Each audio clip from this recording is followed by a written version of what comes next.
Y hoy vamos a ver en el capítulo 10, versículo 1 hasta el 11, versículo 1, el principio de esta visión que seguiremos viendo a principios de año, el primer domingo, en el capítulo 11, y que es previa a la conclusión del último capítulo de este libro de Daniel. Vamos a comenzar a ver esta visión en el capítulo 10, desde el primer verso hasta el primero del siguiente capítulo, que veremos Dios mediante el domingo que viene, el capítulo 11. Dice así la palabra de Dios. En el año tercero de Ciro, el rey de Persia, fue revelada palabra a Daniel, llamado Belsasar, y la palabra era verdadera, y el conflicto grande, pero él comprendió la palabra y tuvo inteligencia en la visión. En aquellos días yo, Daniel, estuve afligido por espacio de 3 semanas. No comí manjar delicado, ni entró en mi boca carne ni vino, ni me ungí con ungüento hasta que se cumplieron las 3 semanas. Y el día 24 del mes primero estaba yo a la orilla del gran río Hiddekel, y alcé mis ojos, y miré, y he aquí un varón vestido de lino y ceñidos sus lomos de oro de Ufaz. Su cuerpo era como berilo, y su rostro parecía un relámpago, y sus ojos como antorchas de fuego, y sus brazos y sus pies como de color de bronce bruñido, y el sonido de sus palabras como el estruendo de una multitud. Y solo yo, Daniel, vi aquella visión. Y no la vieron los hombres que estaban conmigo, sino que se apoderó de ellos un gran temor, y huyeron y se escondieron. Quedé pues yo solo y vi esta gran visión, y no quedó fuerza en mí. Antes mi fuerza se cambió en desfallecimiento, y no tuve vigor alguno, pero oí el sonido de sus palabras, y al oír el sonido de sus palabras caí sobre mi rostro en un profundo sueño con mi rostro en tierra. Y he aquí una mano me tocó e hizo que me pusiese sobre mis rodillas y sobre las palmas de mis manos. Y me dijo: Daniel, varón muy amado, está atento a las palabras que te hablare, y ponte en pie, porque a ti he sido enviado ahora. Mientras hablaba esto conmigo, me puse en pie temblando. Entonces me dijo: Daniel, no temas, porque desde el primer día que dispusiste tu corazón a entender y a humillarte en la presencia de tu Dios, fueron oídas tus palabras. A causa de tus palabras yo he venido. Mas el príncipe del reino de Persia se me opuso durante 21 días. Pero he aquí Miguel, uno de los principales príncipes, vino para ayudarme, y quedé allí con los reyes de Persia. He venido para hacerte saber lo que ha de venir a tu pueblo en los postreros días, porque la visión es para estos días. Mientras me decía estas palabras, estaba yo con los ojos puestos en tierra y enmudecido. Pero he aquí uno con semejanza de hijo de hombre tocó mis labios. Entonces abrí mi boca y hablé y dije al que estaba delante de mí: Señor mío, con la visión me han sobrevenido dolores y no me queda fuerza. ¿Cómo pues podrá el siervo de mi Señor hablar con mi Señor? Porque al instante me faltó la fuerza y no me quedó aliento. Y aquel que tenía semejanza de hombre me tocó otra vez y me fortaleció y me dijo: Muy amado, no temas, la paz sea contigo, esfuérzate y aliéntate. Y mientras él me hablaba, recobré las fuerzas y dije: Hable mi Señor, porque me has fortalecido. Él me dijo: ¿Sabes por qué he venido a ti? Pues ahora tengo que volver para pelear contra el príncipe de Persia. Y al terminar con él, el príncipe de Grecia vendrá. Pero yo te declararé lo que está escrito en el libro de la verdad. Y ninguno me ayuda contra ellos, sino Miguel, vuestro príncipe. Y yo mismo, en el año primero de Darío el Medo, estuve para animarlo y fortalecerlo. Hasta aquí la lectura en la introducción de esta visión que seguiremos viendo Dios mediante el domingo que viene. Vamos a pedirle a Dios que nos hable hoy en esta mañana. Vamos a rogárselo a Él. Oh Dios, venimos ante ti, ante esta tu palabra, sabiendo que sin tu dirección, sin tu guía, sin la comprensión y el entendimiento de tu Espíritu Santo, este es un libro cerrado. Es algo incomprensible para nosotros. Por eso, Señor, te queremos suplicar que nos hagas ver su propósito, la relación que tiene con nuestra propia vida, que podamos ser, Señor, así afectados, influidos, transformados y cambiados, Señor, por esta tu palabra. Te lo pedimos en el nombre de Cristo Jesús, sabiendo que esta palabra también nos trae el poder de tu Espíritu Santo. En su nombre te lo rogamos. Amén.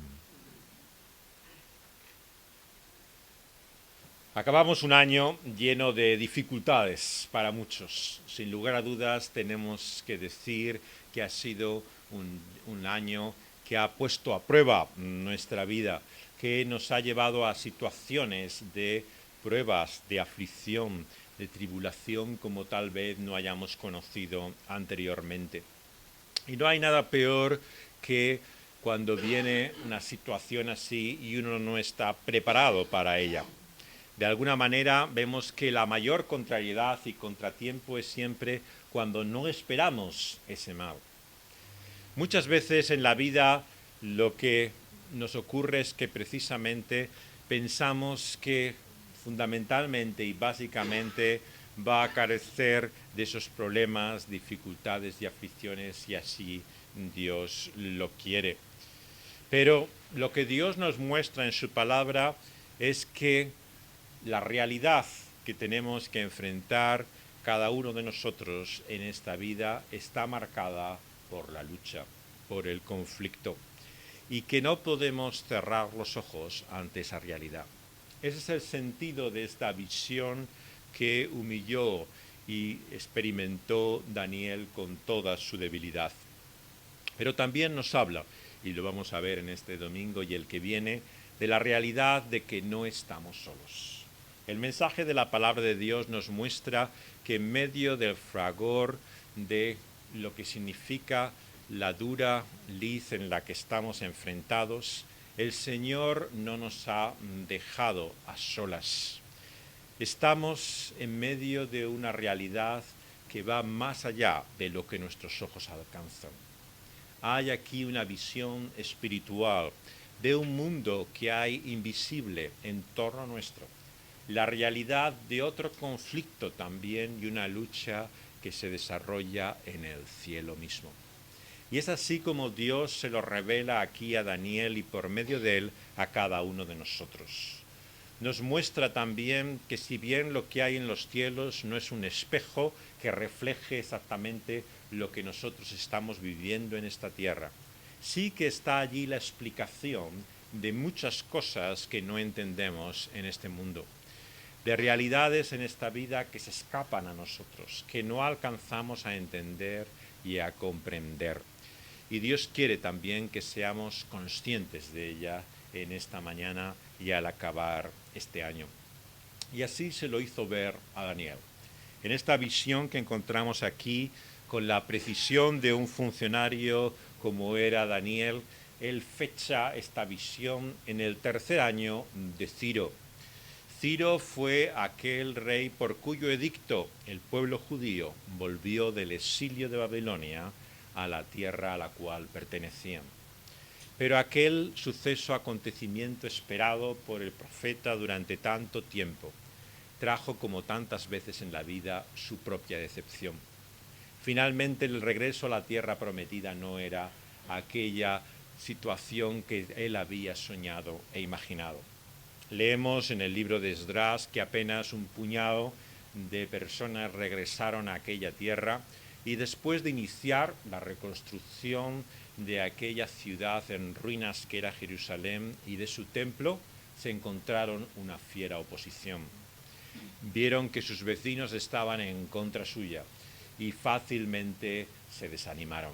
Se interrumpió la obra. Y Daniel se ve perplejo por estas noticias. En el tercer año del rey de Ciro no entiende qué es lo que Dios está haciendo en medio del tiempo y de la historia que le ha tocado vivir.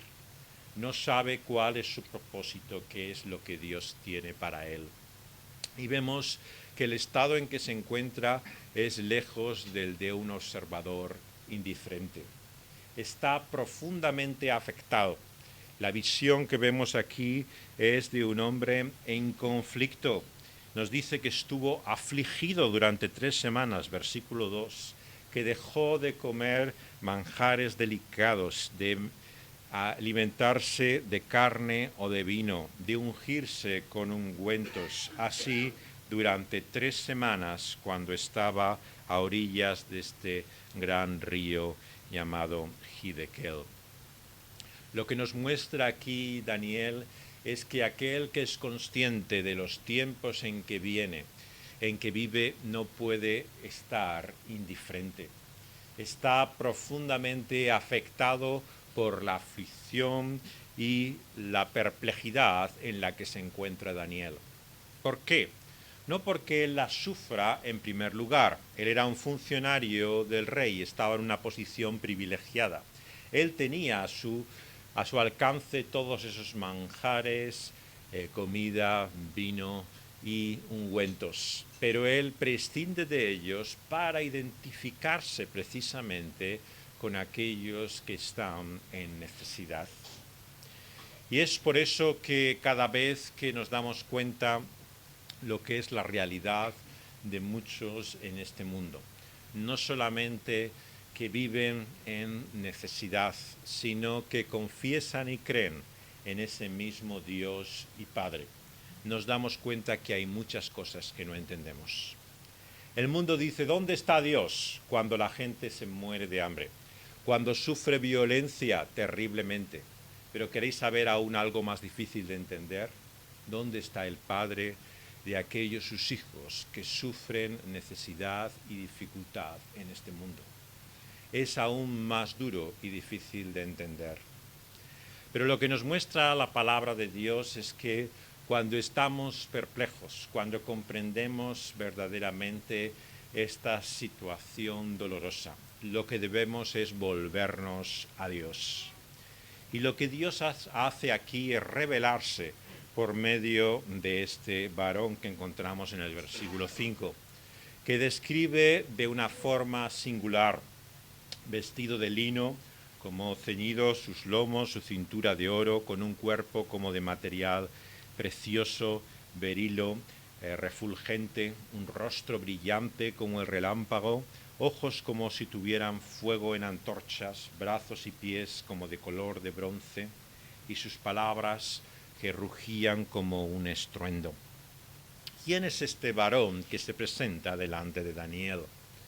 Básicamente, a lo largo de la historia ha habido dos interpretaciones. Aquellos que tienden a ver en él una manifestación de Dios, tal y como se muestra en ocasiones, como previa a la encarnación de Jesucristo, como si fuera una revelación de él antes de su tiempo, y los que le ven como un ser angélico, un enviado celestial. En cierta forma, las dos interpretaciones no son contradictorias. Las dos nos revelan la realidad de quién es Dios, sea por medio de ese varón celestial. Ciertamente sus palabras son atribuidas a un ángel, recordemos aquí en el versículo 10, así lo dice Daniel, y lo que nos muestra de él es alguien que está en conflicto con otros ángeles, ¿no? Entonces puede encajar perfectamente en lo que Ezequiel en su visión llama un arcángel, un príncipe de entre los cielos, ¿no? Como podía ser Miguel. Pero también es cierto que Cristo se muestra muchas veces como un enviado del cielo en el Antiguo Testamento, revelando algo de quién es Él. Por eso yo me atrevo a decir que lo más importante no es realmente si es Cristo o un ángel o arcángel, sino qué es lo que de Dios nos revela esta visión, porque esto es claramente lo que transforma la vida de Daniel. Nos dice que cuando Daniel, versículo 7, vio aquella visión, no la vieron los hombres que estaban con él, como ocurrió con el caso de Saulo en el camino de Damasco. Parece que solamente Daniel es realmente quien contempla esa visión. Pero algo debieron ver, porque se apodera de ellos un gran temor. Huyen y se esconden, dice el versículo 7. Hay una visión dirigida especialmente a este hombre, pero que va acompañada de todo ese efecto de temor. Lo sorprendente es que lo que produce es una gran debilidad. Versículo 8. No queda fuerza en él, desfallece, le falta el vigor. Y aunque oye en el versículo 9 el sonido de sus palabras, vemos que parece que solamente percibe eso, el sonido de ellas. No parece entender lo que le están diciendo. Y con su rostro en tierra cae como en un profundo sueño. Vemos así que la visión de Dios a lo largo de toda su revelación, como encontramos en la Escritura, va acompañada de una humillación del hombre. No pensemos que descubrir y conocer a Dios va a implicar la exaltación, el levantamiento y la glorificación del hombre. Todo lo contrario. Si algo nos muestra la Escritura es que cuando el hombre descubre quién es Dios, cae humillado delante de él. Decía Tozer, aquel famoso predicador que fundó la Alianza Cristiana Misionera y hizo muchos libros de meditaciones, que la Biblia es un libro lleno de lágrimas, porque solamente con lágrimas se percibe la realidad de lo que es la vida misma y de quién es Dios. Aquel que se acerca a este libro como un observador indiferente, como aquel que viene a juzgar y a examinar esto fríamente, no descubrirá quién es ese Dios. El encuentro con Dios vemos que produce el efecto que vemos aquí en Daniel. Le lleva a una profunda conciencia de su debilidad. ¿Por qué? Porque le muestra dos cosas de Dios que vemos en esta mañana, en este texto. Lo que llamamos su santidad y lo que llamamos su gloria. ¿Qué quiere decir estas dos expresiones que se usan una y otra vez en la Escritura de Dios? La santidad de Dios significa que Dios es diferente a nosotros. En medio de un mundo que se ha hecho un Dios a su imagen y semejanza. Un Dios con el que podemos tratar y manejar, que podemos llevar en el bolsillo, sacarle cuando sea necesario, recurrir a Él como por arte de magia para poder pedirle aquello que sea nuestro deseo y capricho en el momento adecuado. Ese Dios se parece más a Papá Noel, se parece más realmente a esa figura indulgente que simplemente asiste complacido a lo que nosotros hacemos, pero no supone amenaza alguna. Ese no es el Dios de la Biblia. El Dios que nos presenta la Escritura es más grande que nosotros.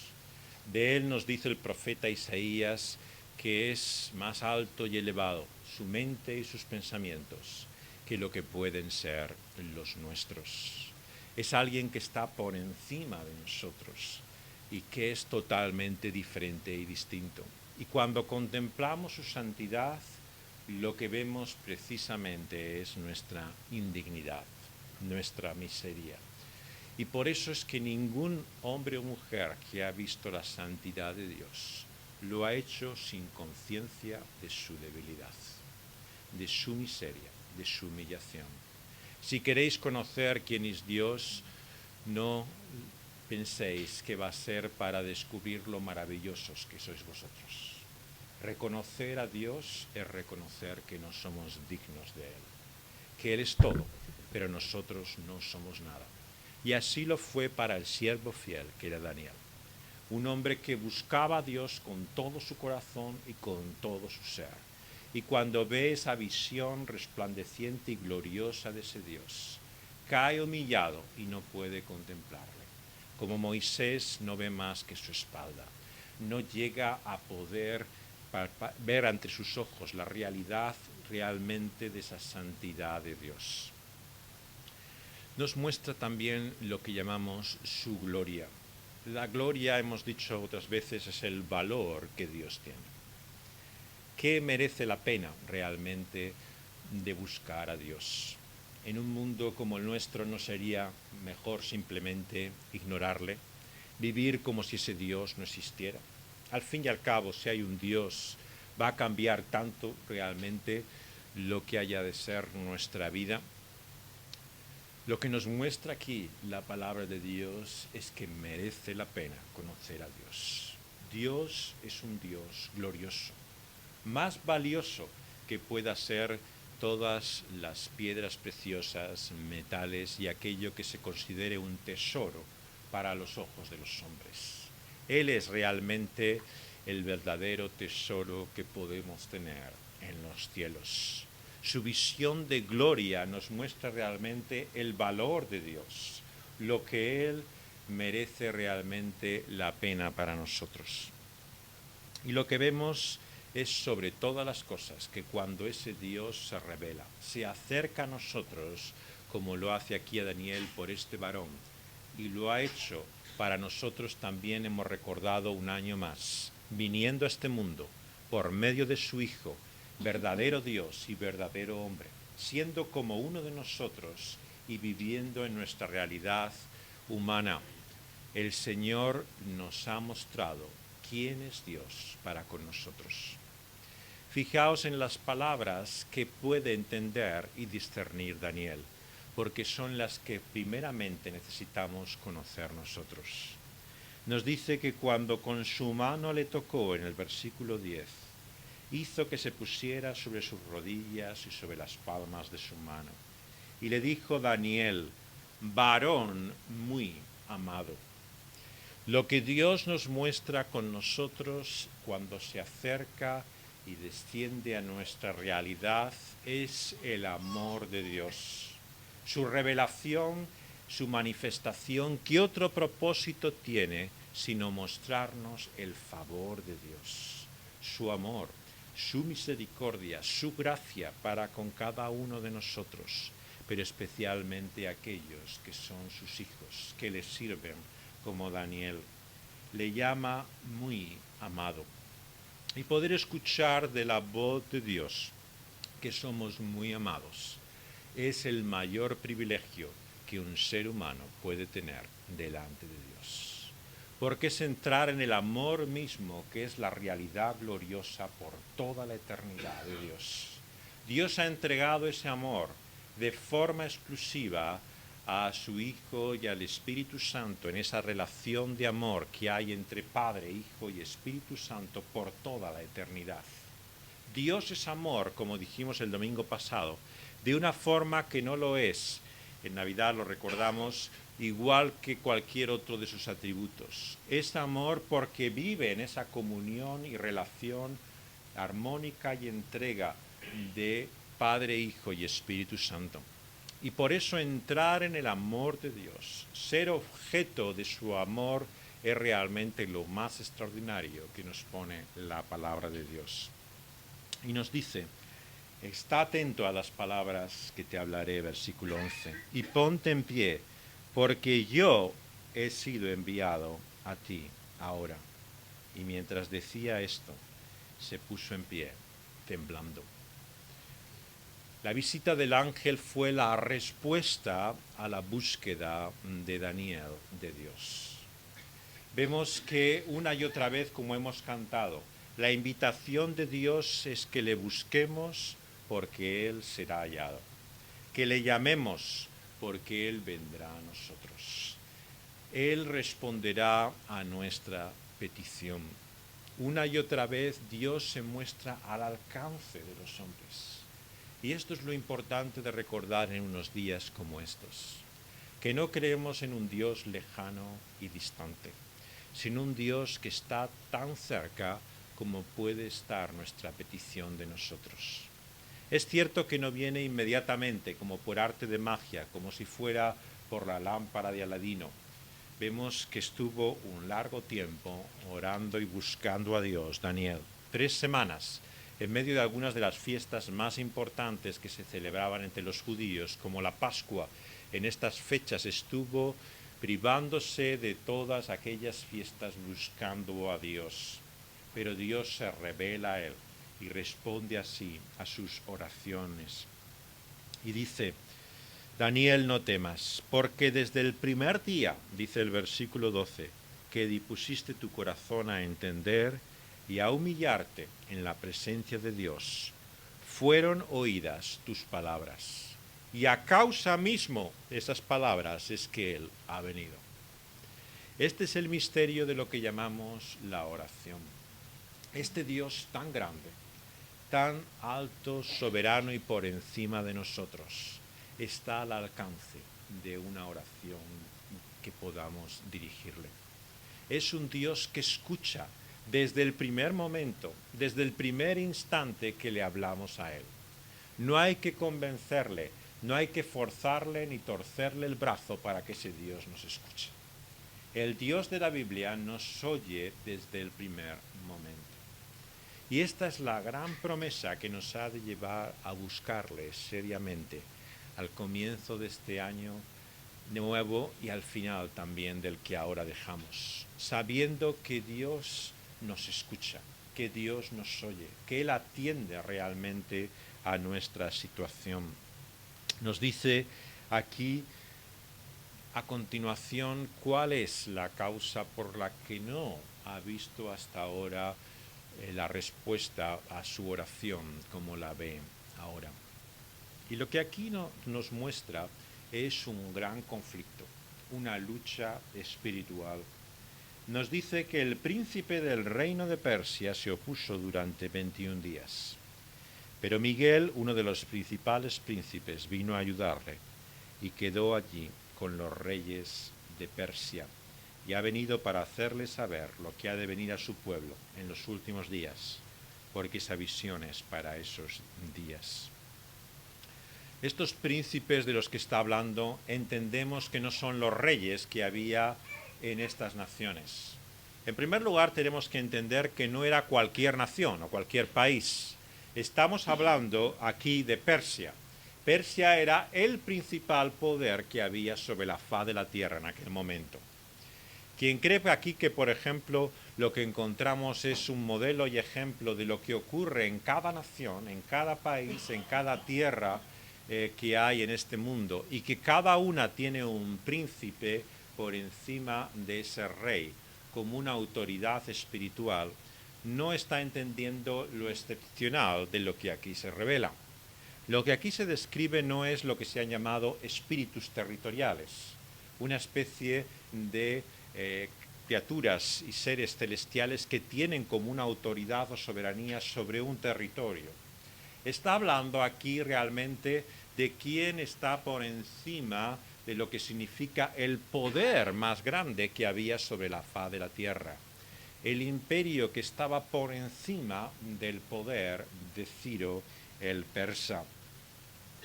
Y nos habla de un poder espiritual enfrentado a otro, de un poder de Dios que está a su servicio contra unas huestes y potestades espirituales que actúan en contra de él.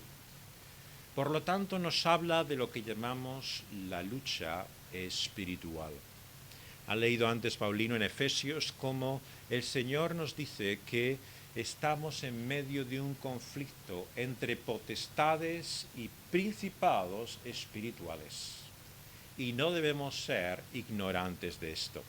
La realidad es que hay una lucha invisible, espiritual, en los cielos, de la cual no somos conscientes.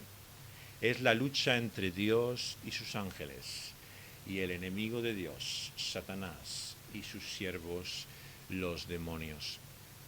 ¿Qué nos dice la Escritura acerca de esto?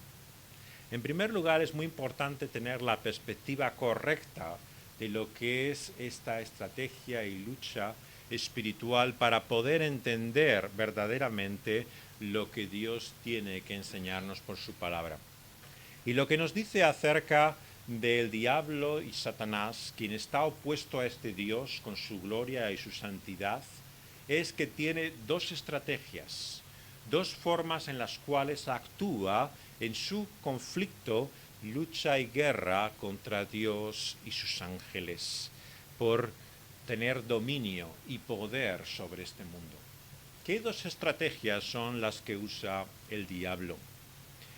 La primera de ellas es la que obviamente parece haber logrado en un mundo como el nuestro, por lo menos en esta parte del planeta, que muchos le ignoren, que tantos no sean conscientes de su existencia. Vemos que el mayor éxito, si podríamos hablar así del diablo, es que tantos vivamos ignorantes realmente de su existencia. ¿Cuántas veces consideramos realmente que hay una realidad espiritual que actúa en contra de Dios y de su propósito en este mundo y en nuestra vida. Pero esto es lo que nos enseña Dios en su palabra, que el diablo también tiene un plan y un propósito sobre este mundo, y es actuar en contra de Dios y su obra. ¿Qué significa eso en el contexto de Daniel? Han llegado a aquella tierra en la cual Dios les había dado su propósito de revelarse, manifestarse a ellos en Jerusalén. Empezado aquella reconstrucción tras la vuelta del exilio por ese edicto, decreto que había dado Ciro. ¿Y qué ocurre? Se encuentran que se enfrentan contra ellos aquellos pueblos que había alrededor. Los samaritanos, leemos en el libro de Esdras, se oponen a la construcción de aquella ciudad de nuevo, Jerusalén. El propio Ciro, el tercer año de su imperio, deja por sus viajes, estando en sus campañas, el trono en manos de un regente, Cambises. Y Cambises es convencido por los enemigos de los judíos para dictar también medidas en contra de la reconstrucción de esa ciudad de Jerusalén. Lo leemos en los libros de Esdras y Nehemías. Hay oposición en el propio lugar donde está Daniel a que sea reconstruido Jerusalén.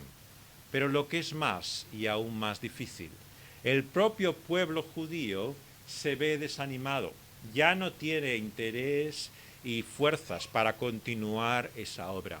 Se ha cansado de ella y han desistido. A los ojos de los hombres, ¿qué es lo que ocurre?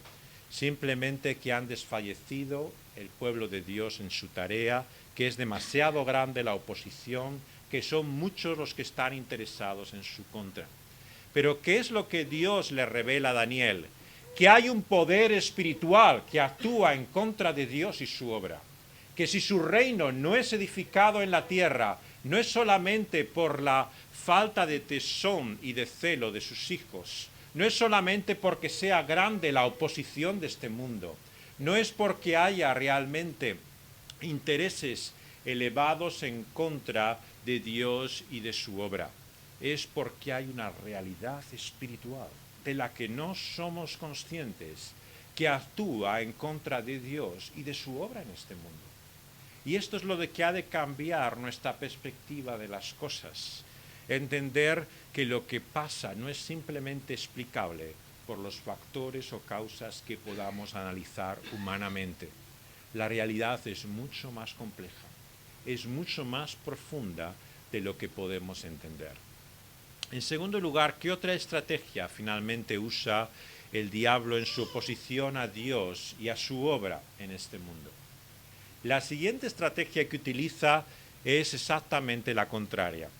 O bien ignoramos al diablo o le vemos detrás de cada cosa. Y el diablo está tan complacido con una cosa como con la otra. Él quiere tanto interés por él como que algunos le ignoren y le vean como alguien imaginario e inexistente. Tristemente, los cristianos somos más a menudo culpables de esta segunda cosa. Fácilmente hemos caído en la tentación de ver al diablo detrás de cualquiera de las amenazas, problemas y situaciones difíciles que hay en este mundo y en esta vida. Y esto le complace al diablo, ¿por qué? Porque le da un poder y una autoridad que él no tiene. El diablo es un usurpador desde el principio. El reino que Dios establece en esta tierra es sobre el mundo de Dios. Él no ha dejado su autoridad y su poder sobre este mundo cuando el mundo cayó y en oposición a él la humanidad se enfrentó a Dios. Él sigue siendo soberano, Señor y Rey también de su creación.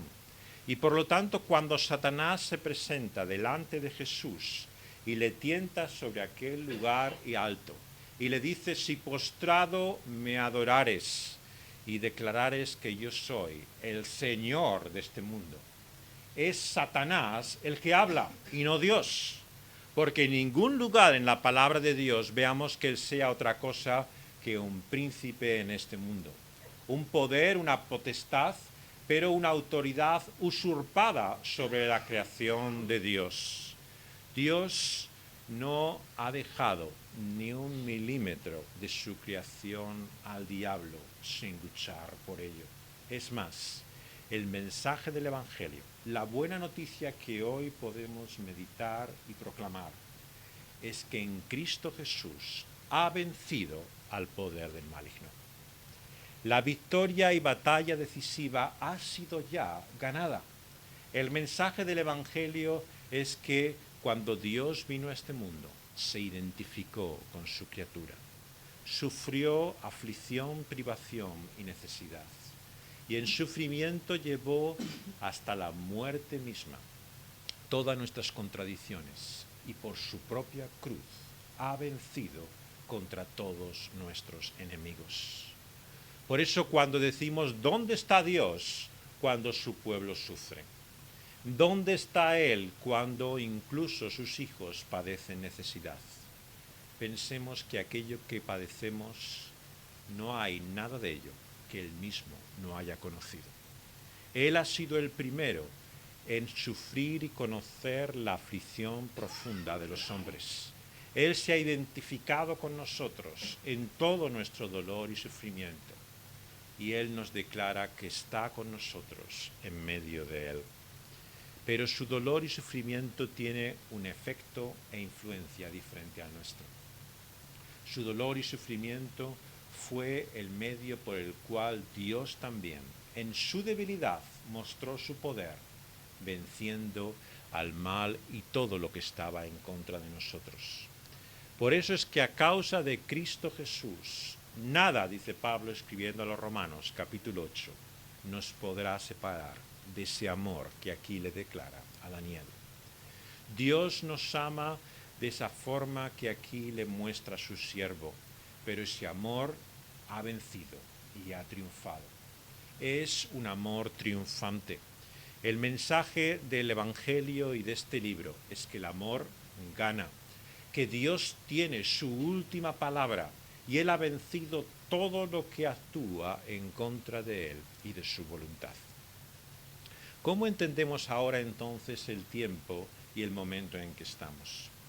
Es una realidad de lucha y de conflicto en medio de ese tiempo en el cual la batalla ha sido ganada, pero todavía no vemos que todo haya sido puesto bajo los pies del vencedor y ganador, el Señor Jesucristo. Como dice Hebreos, Él tiene a sus siervos a su disposición y así también actúa a favor nuestro. Pero todavía no han puesto todo bajo su poder. Será cuando el Señor Jesús vuelva que su reino que viene será manifestado triunfante, glorioso, que toda la creación será sujeta bajo Cristo Jesús.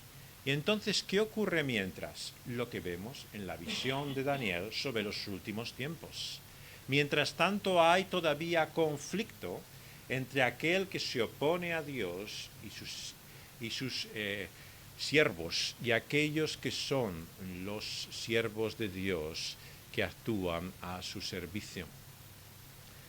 Esa realidad de conflicto que aquí encontramos es la que enfrenta a este príncipe que Dios manda con el del reino de Persia. Y Miguel, uno de los arcángeles del cual nos habla también la Escritura, tanto en el Antiguo como en el Nuevo Testamento, nos dice que fue allí para ayudarle y permitió que viniera a Daniel a traerle este mensaje que aquí tiene. Nos habla, por lo tanto, de una lucha que se está produciendo en ese mundo espiritual, pero que es tan real como la vida misma. El conflicto que hay entre Dios y Satanás, entre los ángeles y los demonios. ¿Qué leemos entonces que es la conclusión de esta visión? Nos dice aquí. Mientras decía esas palabras, estaba con los ojos puestos en tierra, versículo 15, enmudecido. Y he aquí uno con semejanza de hijo de hombre tocó sus labios, y abrió su boca y habló, y dijo al que estaba delante de él, Señor mío, Con la visión me han sobrevenido dolores, y no me queda fuerza. ¿Cómo pues podrá el siervo de mi Señor hablar con mi Señor? Porque al instante me faltó la fuerza, y no me quedó aliento. Lo que es consciente Daniel ante esa visión gloriosa de la lucha y del conflicto que hay en torno suyo es de su debilidad. Por eso, queridos amigos y hermanos, si esta visión tiene algún efecto en nosotros, es reconocer que somos débiles, que verdaderamente no está en nuestras manos el poder o la capacidad. Por eso es que cuando descubrimos lo que hay detrás de ese velo de la historia, lo que ocurre detrás de los grandes poderes que mueven este mundo, es la realidad de ese Dios soberano, que está llevando a cabo su obra, que está enfrentando todo aquello que está en contra de él, y reconocemos nuestra debilidad. Pero ¿qué podemos hacer en esa debilidad? Eso es lo que finalmente nos dice nuestro texto. Aquel que tenía semejanza de hombre le toca una vez más y se fortalece. Y le dice de nuevo, muy amado, no temas, versículo 19, la paz sea contigo. Esfuérzate, aliéntate. Y mientras él hablaba, recobra las fuerzas y dice, hable mi Señor, porque me has fortalecido. Y él me dijo, ¿sabes por qué he venido a ti? Pues ahora tengo que volver para pelear contra el príncipe de Persia, y al terminar con él, el príncipe de Grecia, que será el siguiente poder e imperio que dominará todo el mundo conocido. Pero yo te declararé lo que está escrito en el libro de la verdad. Y ninguno me ayuda contra ellos, sino Miguel, vuestro príncipe. Yo mismo, en el año primero de Darío el Medo, estuve para animarlo y fortalecerlo.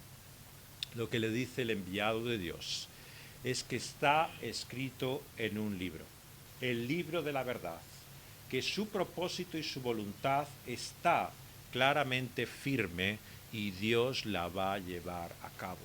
Que la lucha que están haciendo, el conflicto en el que se encuentran, tiene el desenlace que Dios mismo ha dispuesto.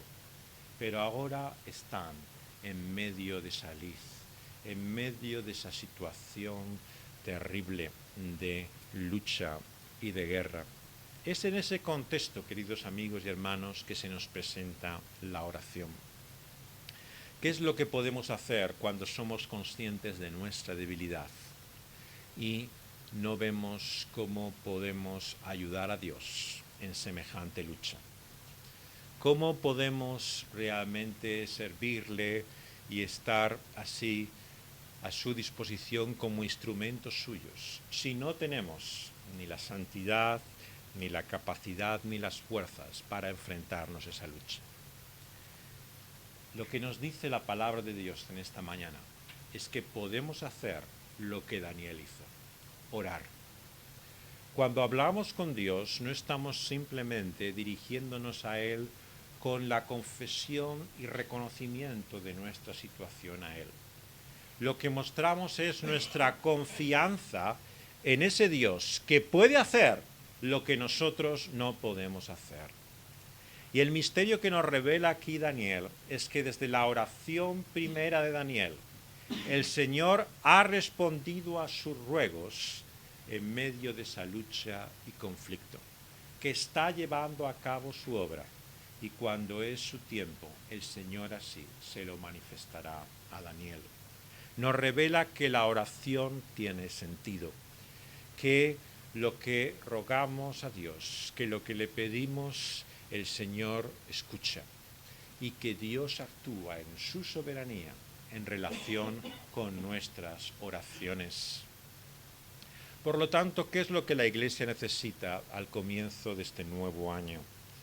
No necesita nuevos programas, sistemas y métodos para llevar a cabo su tarea. Necesita volverse a Dios, rogar y clamar a Él, confiar en que ese mismo Dios que se ha propuesto y dispuesto llevar a cabo su obra, así lo completará.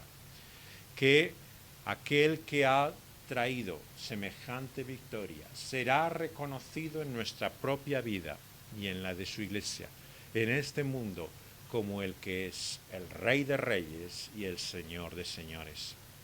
Vamos a pedirle ahora en un tiempo de oración, libremente, cada uno de nosotros pues, está libre de poder orar ahora.